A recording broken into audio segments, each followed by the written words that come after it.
Kiongozi wa wazalendo huko Jamhuri ya Kidemokrasia ya Kongo afariki dunia tarehe 14 ya mwezi wa 3 huu mwaka 2025 katika chanzo ambacho hakijajulikana sana kwamba ni chanzo gani ambacho kimesababisha umauti wake, lakini inavyosemekana ni kwamba alipigwa risasi katika mazingira ambayo hayajajulikana sana kwamba ni nani aliyempiga risasi, lakini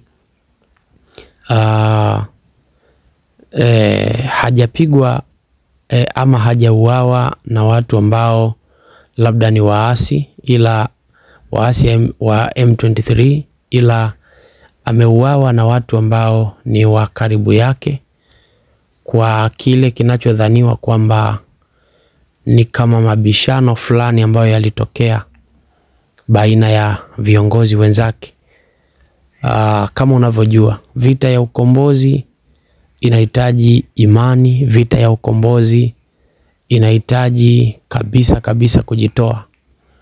Katika ukombozi kuna mawazo ambayo unaweza kuyaleta kwa wenzako ama ukashirikisha wenzako, lakini katika namna moja ama nyingine bila kujua kwamba yawezekana hayo mawazo kwa wenzako yakawa yako tofauti na mtazamo wako. Sasa yanaweza yakazusha mambo mengine, na badala ya watu kukuunga mkono ukakuta wanakupinga katika mawazo yako. Lakini pia ukija kwenye namna ya hawa wanajeshi wa wazalendo, hawa wanajeshi wa wazalendo wamegawanyika katika makundi tofauti ambayo pia hayo makundi yanajumuisha ama tuseme ni makundi ambayo yanatokana na makabila fulani.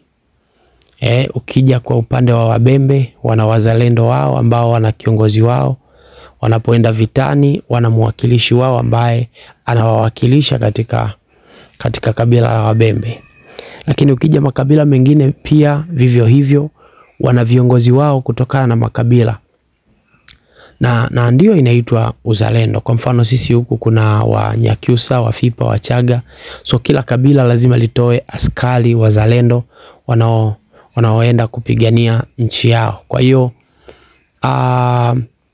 katika upatikanaji wa wazo moja ambalo wanatakiwa kutembea nalo, wazo moja, inavyosemekana kiongozi huyu kuna namna ambavyo walitokea wenzake wakampinga katika wazo lake.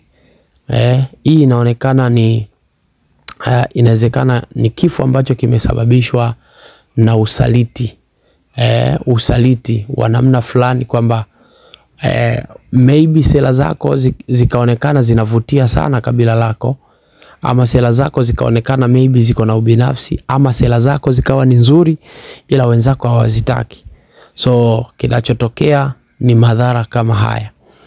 So tutaendelea kukujulisha chanzo halisi na chanzo kamili ambacho kimeweza kusababisha kiongozi huyu aweze kupoteza maisha huko Jamhuri ya Kidemokrasia ya Kongo. So endelea kutufuatilia, make sure una subscribe, una like na kucomment channel yetu ili uwe wa kwanza kupata updates zote ambazo tunakuwa tunazitoa katika channel hii. Thank you.